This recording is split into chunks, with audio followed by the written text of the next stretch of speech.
En el programa anterior, el doctor José Enrique Villarribera externó sobre el tema la educación superior en México.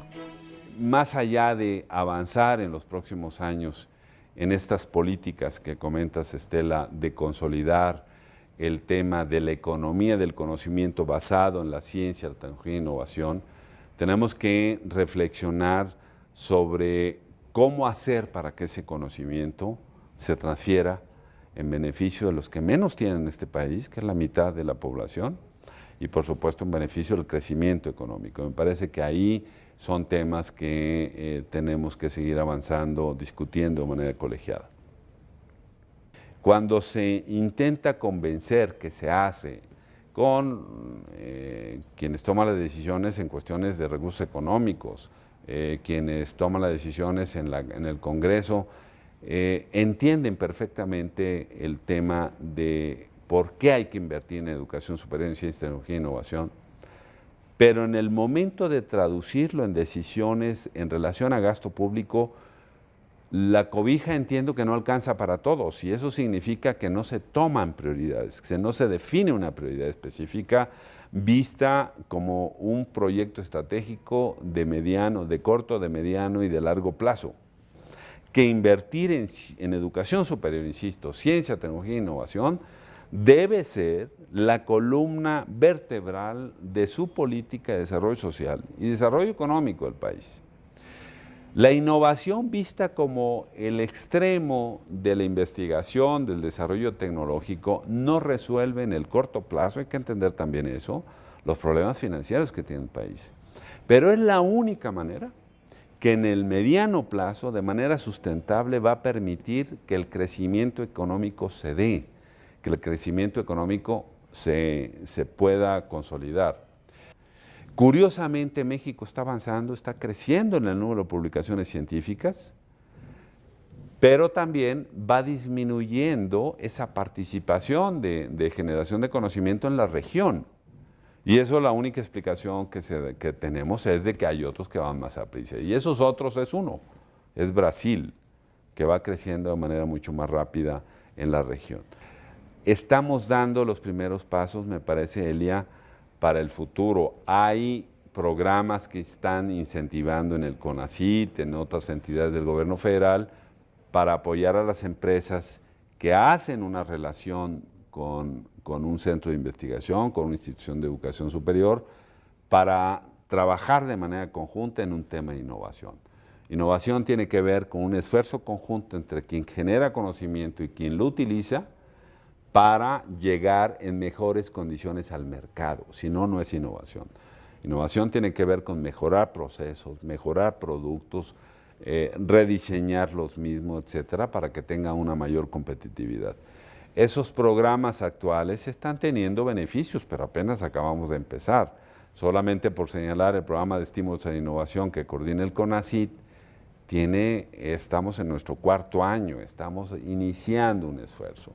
En este tema de la innovación vamos en el buen camino, me parece. También insisto que seguramente tenemos que aumentar la velocidad y será una de las maneras en que la empresa se vea más comprometida y decidida a invertir de manera creciente en ciencia, en tecnología e innovación. En la emisión de hoy, la doctora Estela Gutiérrez Garza y la doctora Elia Marum Espinosa entrevistarán al doctor José Enrique Villarribera sobre el tema la educación superior en México. Si bien el problema es de intensidad, como lo has mencionado, Enrique, en relación al desarrollo de la ciencia y la tecnología, hay otra área de la realidad en el campo de la educación superior que viene siendo el nivel de la licenciatura. Y aquí sí me gustaría conocer tu opinión, porque pareciera que el problema de la intensidad es más agudo a la luz de los requerimientos que tiene nuestro modelo, nuestra estructura poblacional, en donde no estamos aprovechando el bono demográfico como se requeriría aprovechar, y que tenemos pues una demanda muy fuerte de estudiantes que quieren ingresar al sistema de educación superior y que no lo logran no logran accesar por la falta de oferta en este sector. ¿Qué pudiéramos nosotros entender de lo que está pasando en relación a la población que vamos a tener en el futuro, ¿no? Dentro de unos 10 años, que no ha tenido acceso a la educación? Bueno, también es una pregunta muy importante, Estela.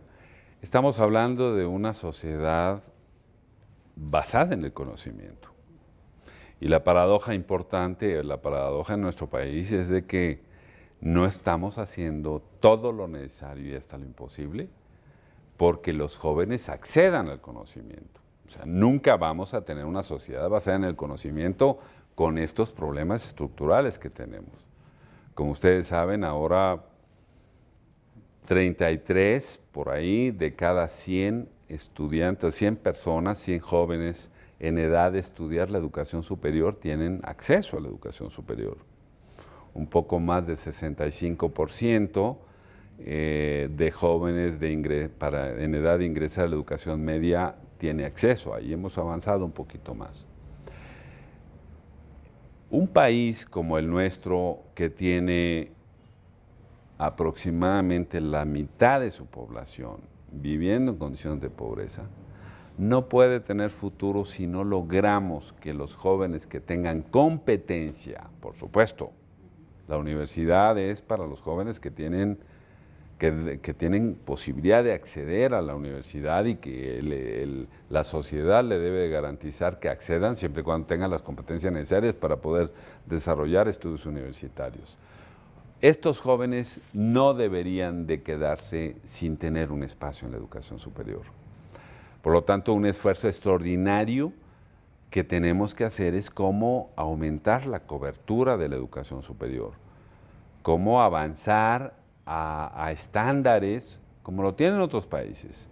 También, de manera comparativa, podemos decir que hay otros países en la región de América Latina que tienen tasas de cobertura mucho más allá del 33% que tenemos en nuestro país.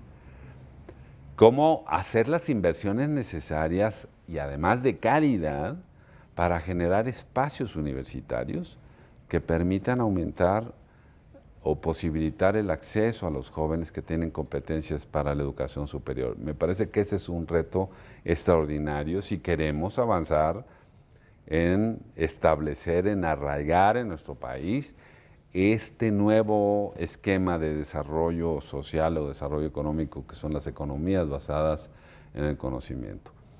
El otro tema tiene que ver también con definir prioridades.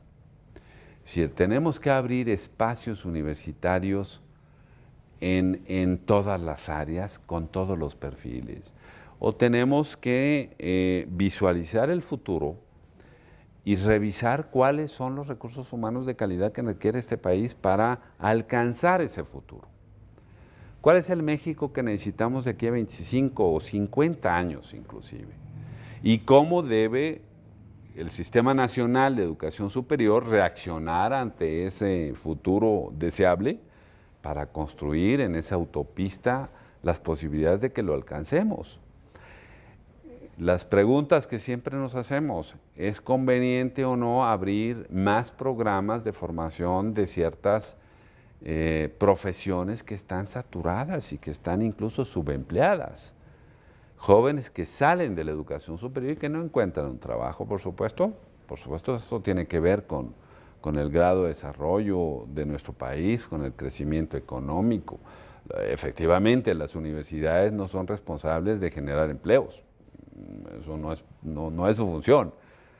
Deben de generar, por su lado, por supuesto, recursos humanos de excelente calidad, altamente empleables, con un alto grado de empleabilidad, ¿no? Pero quien oferta el trabajo, pues es el entorno y fundamentalmente el sector productivo y en su caso el sector social. El tema de las prioridades es muy importante, pero yo diría en términos globales, me parece que hay un esfuerzo notable que tenemos que hacer en los próximos años para mejorar, para posibilitar que los jóvenes puedan ingresar, aquellos que tienen competencia, insisto, a la educación superior. Lo estamos viendo en los próximos días, solamente en función de las demandas, de las solicitudes de ingreso en la zona metropolitana a dos instituciones federales, como es la Universidad Nacional Autónoma de México y el Instituto Politécnico Nacional, habrá una gran cantidad de jóvenes que por cuestiones de cupo no podrán ingresar a la educación superior. ¿Qué pasa con esos jóvenes? ¿Qué vamos a hacer? ¿Será que en lugar de bono demográfico más bien tenemos una carga demográfica? ¿No? ¿Será que no estamos aprovechando, como tú dices, Estela, el bono? ¿Será que no estamos definiendo correctamente el rumbo para aprovechar esas capacidades que están ahorita justamente provocado por la pirámide poblacional para darle sustento y futuro al desarrollo de nuestro país? Si no avanzamos en ese tema, sin duda vamos a seguir teniendo problemas sociales, como ahora los tenemos en algunas regiones del país. Vamos a seguir teniendo problemas de pobreza. Vamos a seguir teniendo familias que viven con $1 al día, como lo definen los indicadores a las familias que están viviendo en pobreza extrema. Me parece que ahí hay que avanzar notablemente y yo creo que el esfuerzo nacional y la sociedad en su conjunto, con la participación de los diferentes actores, ¿no?, deben de estar debemos estar insistiendo en esta posibilidad en el futuro. Efectivamente, se requiere una expansión del sistema de ciencia, tecnología e innovación, y esto está sustentado en una mayor cantidad de mente de obra, de gente pensante de muy alta calificación, como son pues la gente de la ciencia y la tecnología. El Sistema Nacional de Investigadores ha sido un instrumento, una buena iniciativa que ha podido retener y estimular a la gente científica y tecnológica en el sector público, en las universidades y en algunas partes del sector privado, pero no ha avanzado en sus estrategias originales. Se quedó un poco como en esa primera etapa de apoyo, de beca. ¿Qué faltaría por hacer y qué sí se ha logrado como base para esta expansión y aceleramiento del crecimiento de la generación, traslado y aprovechamiento del conocimiento científico y tecnológico desde tu perspectiva, Enrique? Claro. Mira, Elia, a veces no podemos pedirle a un instrumento como el SNI, como el Sistema Nacional de Investigadores, no podemos exigirle cosas para lo que no fue creado. Solamente les quiero recordar que en 1984, en la época de los 80, y de manera específica en 84, cuando se crea el Sistema Nacional de Investigadores, teníamos un serio problema en el país. Fue una década en el plano económico muy difícil. Los presupuestos de las instituciones de educación superior eran raquíticos. Los pocos investigadores que teníamos en nuestro país, por eso la ciencia en nuestro país es reciente, se estaban viendo involucrados en problemas sociales como por ejemplo el emigrar a un país, ¿por qué no? A otro país, porque no se podían tener las condiciones adecuadas en una institución en México para poder desarrollar adecuadamente su trabajo, o alguien que estábamos formando en el extranjero decidía quedarse por el mismo problema. Se crea el Sistema Nacional de Investigadores, yo diría con dos propósitos básicos. Uno era para intentar arraigar a los investigadores en el país, para evitar que emigraran, hacer un reconocimiento público, por supuesto, de su actividad, y de esta manera fortalecer la actividad científica y tecnológica del país. Pero recordemos, en 1984 el Sistema Nacional de Investigadores tenía menos de 1,400 investigadores.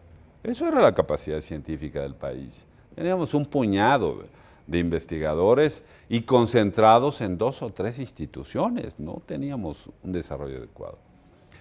El año 2012 tenemos un poco menos de 19,000 SNIs. Ha crecido, se ha desarrollado, pero también se ha ido acomodando de alguna manera en este camino ya de una buena cantidad de años el propósito del Sistema Nacional de Investigadores. Yo lo ejemplifico con una reflexión que me hizo en semanas previas un secretario de Estado. Me decía, qué bueno que tenemos en el país alrededor de 19,000 investigadores. Pero para las necesidades de esta secretaría, que tiene que ver con muchas cuestiones en el desarrollo social, no me ayudan, no me sirven, porque no hacen un trabajo de investigación y desarrollo asociado a resolver estos problemas. Pero tampoco nunca planteamos el SNI para eso. El SNI estuvo planteado para otro asunto. Ahora, de manera más insistente, estamos reflexionando sobre ese tema. Efectivamente, el Sistema Nacional de Investigadores está creado para estimular, para valorar, pero hay un asunto relacionado con la ética, es decir, el conocimiento que estamos generando, ¿para qué debe de servir? ¿Es para aumentar un currículum vitae? ¿O es para generar conocimiento que pueda resolver problemas de la humanidad y de manera particular resolver problemas en nuestro país? Los defensores, por supuesto, y con mucho respeto, siempre me dirijo a ellos, de la ciencia básica, tienen razón. Hay que generar conocimiento probablemente que no le sirva a nadie en este momento. Entonces seguramente en algún momento futuro va a encontrar una posibilidad de que sea utilizado. Generar conocimiento es la función de la ciencia básica. Pero también tenemos que reflexionar en el país que tenemos y que probablemente ese conocimiento, que no debe ser de ninguna manera desvalorado en términos de impacto científico y de calidad y exigencia académica, que pueda ayudar a resolver problemas que nada más con voltear la vista los vemos en la sociedad. Me parece que es ese tema que ahora se analiza, se está discutiendo y que estoy seguro va a permitir cambios en el Sistema Nacional de Investigadores para los próximos años. Hay reflexiones expresadas en foros. Notablemente hubo un foro hace 2 años en la ciudad de Querétaro donde se hizo un balance del Sistema Nacional de Investigadores, donde hay precisiones muy puntuales sobre temas que tenemos que reflexionar y cambiar en el SNI. Por ejemplo, el tema de género, ¿no? El tema asociado a la mujer, por supuesto, a su biología y a su calidad, a su, digamos, origen reproductor, que en cierta etapa de la vida pues, le permite no tener la misma intensidad en la actividad de investigación y cómo reconocerlo en el SNI.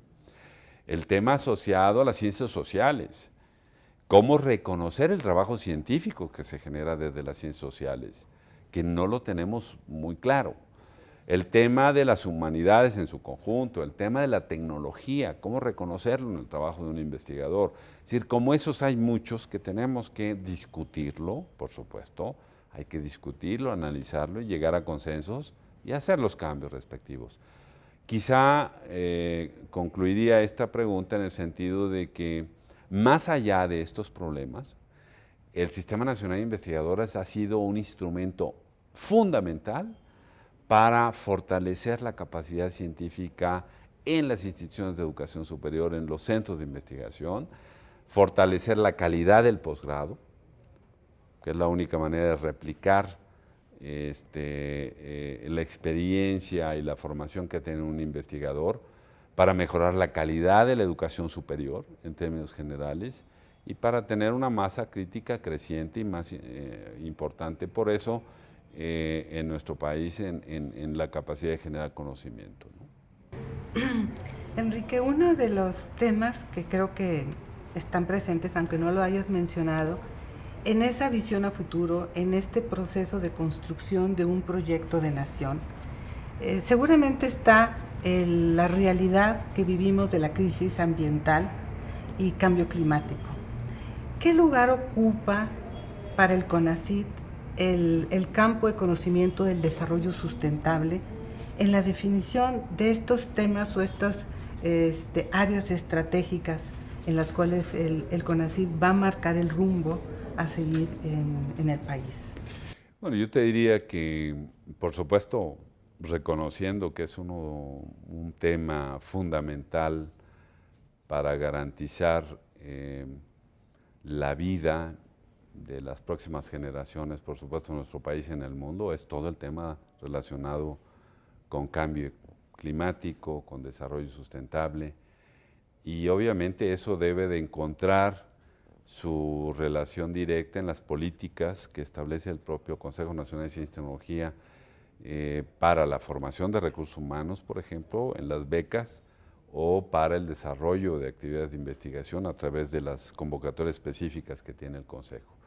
En el tema de la formación de recursos humanos, por supuesto que es uno de los temas prioritarios establecidos en el programa sectorial o el programa especial de Ciencia, Tecnología e Innovación, el PCITI, que tiene una vigencia hasta este año 2012. Es una de las áreas que nos permite privilegiar la formación de recursos humanos fundamentalmente en el extranjero. O sea, si hay solicitudes de beca para estudiar doctorados en esta área, tiene una prioridad para su asignación. Por el otro lado, lo que estamos buscando también es impulsar el desarrollo de esfuerzos en las instituciones de educación superior, en los centros de investigación, para concretar áreas de estudio, para consolidar áreas de investigación en estos temas. El esfuerzo más reciente, por ejemplo, realizado es el que significó la asociación de la Universidad Nacional Autónoma de México, la Universidad Juárez de Tabasco, el gobierno del estado de Tabasco y por supuesto el CONACYT para crear un nuevo centro de investigación en cuestiones de cambio climático y desarrollo sustentable, que seguramente será en los próximos años un centro de excelencia y de referencia nacional e internacional para abordar el estudio de estas problemáticas de manera regional o de manera internacional. Otros esfuerzos son como los que por supuesto ha realizado la Universidad Autónoma de Nuevo León, creando grupos específicos al interior de la universidad para consolidar líneas de investigación en este tema, como también en otras universidades del país. Me parece que la función del CONACYT es estimular la creación de estos grupos de investigación. Estimular quiere ser apoyar, por supuesto, formar recursos humanos, estimular el desarrollo de proyectos de investigación, relacionar el sector social con los propios grupos de investigación y buscar esquemas de apoyo. Y por supuesto, en este tema hemos hecho lo adecuado asignando recursos en las propias convocatorias, en los propios programas especiales del Consejo. Hay algunas iniciativas, algunas propuestas que consideran que efectivamente para darle este impulso a la ciencia, la tecnología y la innovación se requiere un cambio en la gobernanza de este sistema estratégico para el desarrollo nacional, y hay diferentes propuestas. Se ha planteado, obviamente tú bien lo sabes, desde la creación de una Secretaría de Educación Superior, Ciencia y Tecnología, desde la creación de una Secretaría de Ciencia, Tecnología e Innovación, desde crear agencias, consejos, instituciones o institutos específicamente generados para darle una mayor gobernanza, una mayor fluidez a la gestión pública de la ciencia, la tecnología y la innovación para todo el país.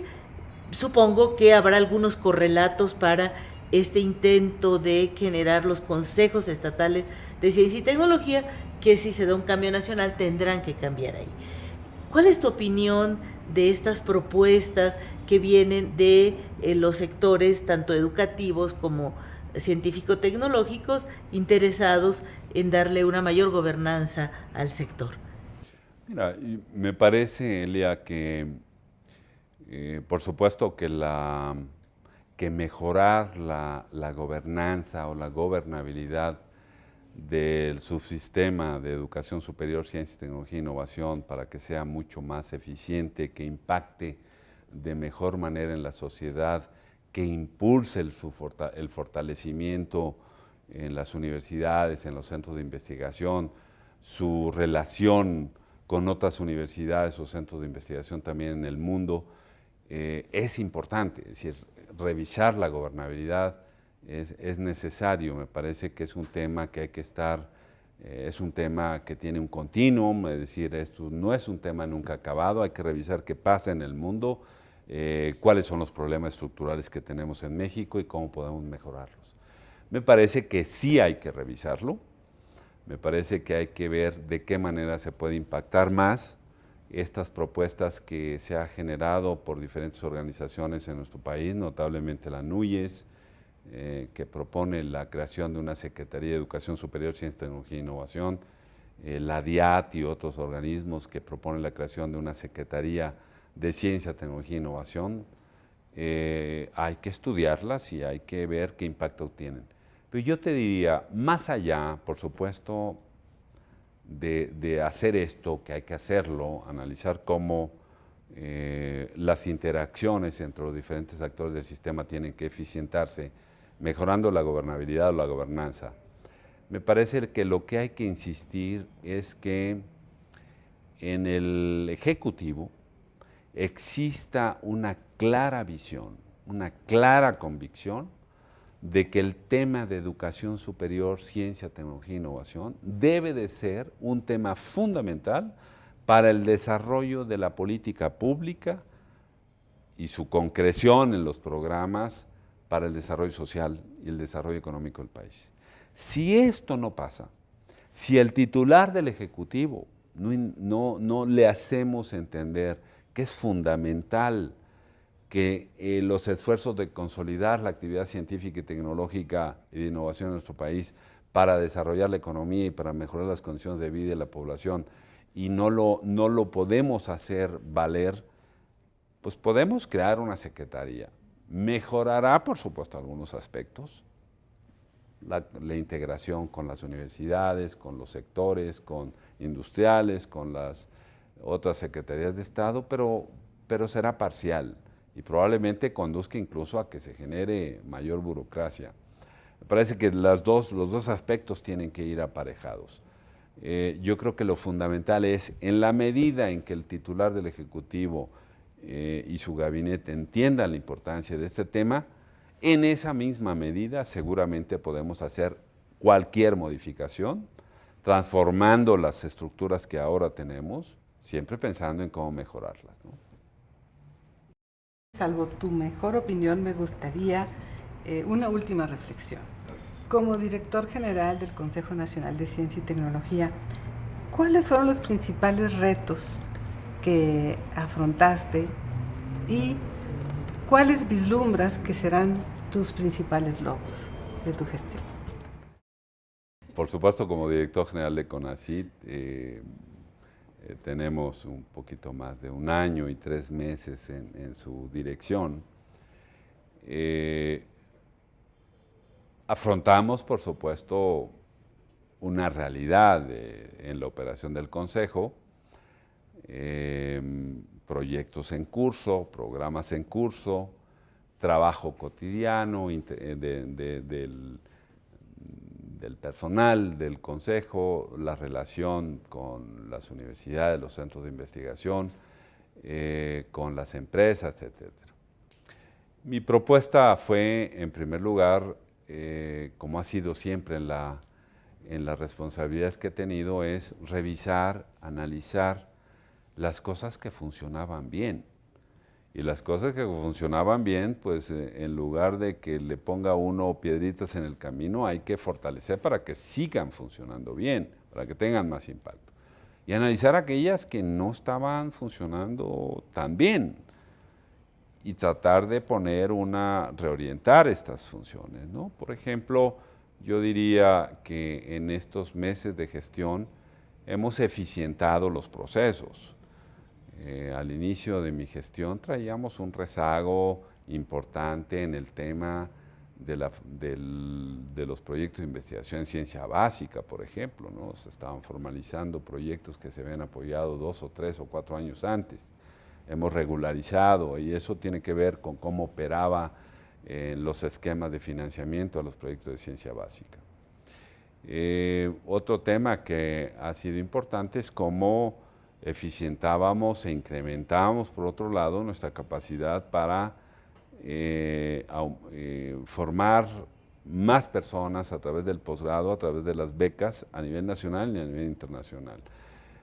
Con este esquema de inducción que hemos hecho, con este trabajo activo, estamos creciendo, vamos a crecer seguramente el Programa Nacional de Posgrado de Calidad, trabajando de la mano con las universidades a más de 1.500, alrededor de 1.520 programas ya en el PNPC, que obviamente tienen su relación con el número de becas que este año van a llegar a la orden de los 45,000 becarios. Y eso significa un trabajo también interno para mejorar la relación con las instituciones de educación superior y, por supuesto, eficientar el proceso interno.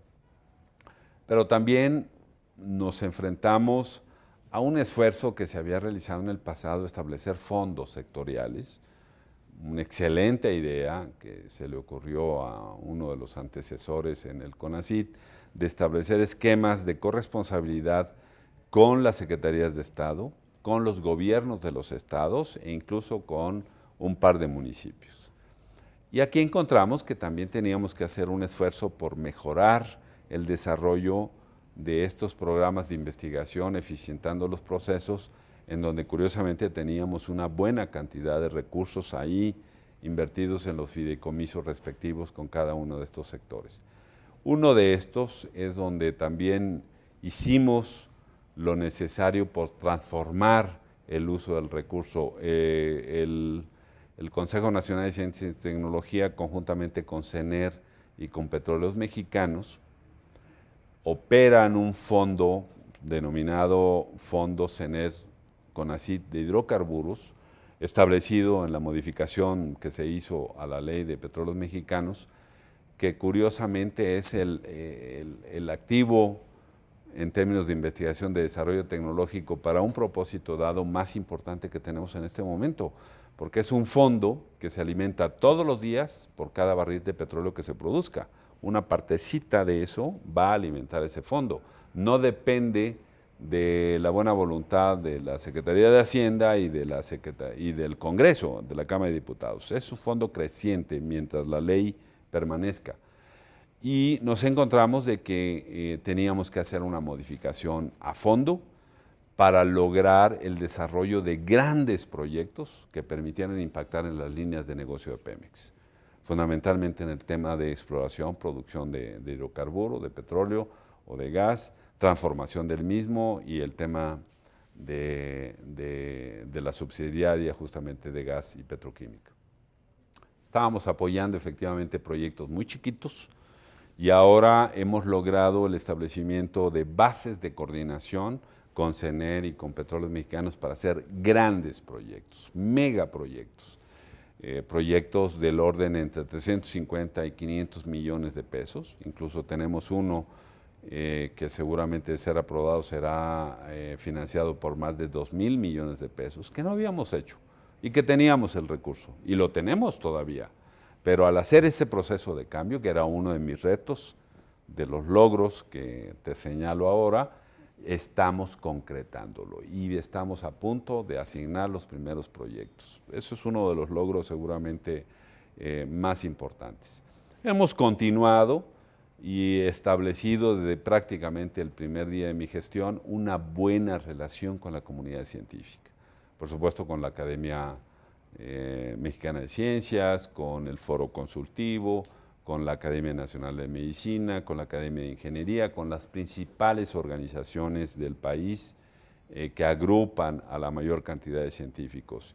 La relación es respetuosa y en algunos casos, por supuesto, incluso de más allá de amistad y, por supuesto, siempre atentos como órgano que es CONACYT de conducir la política científica y tecnológica, de escuchar sus propuestas y en la medida de lo posible apoyarlas y financiarlas. En la conducción, en la dirección de una política científica y tecnológica, un periodo de tiempo corto es justamente insuficiente. Para tener resultados importantes hay que trazar la línea, ver el objetivo a alcanzar y hacer lo necesario porque las cosas pasen. Lo que hemos hecho en este tiempo y lo que vamos a lograr, sin duda, al día 31 de noviembre que dura esta administración federal, es haber hecho modificaciones, eficientar procesos, mejorar percepciones públicas, percepciones de la comunidad científica de lo que es el CONACYT y del trabajo que realiza CONACYT. Gracias. Enrique, por recibirnos en la Casa de la Ciencia y la Tecnología de México. Gracias. Muchas gracias. Acompáñenos la próxima emisión a ver la entrevista con María Dolores Sánchez sobre el tema La formación de científicos y tecnólogos en México.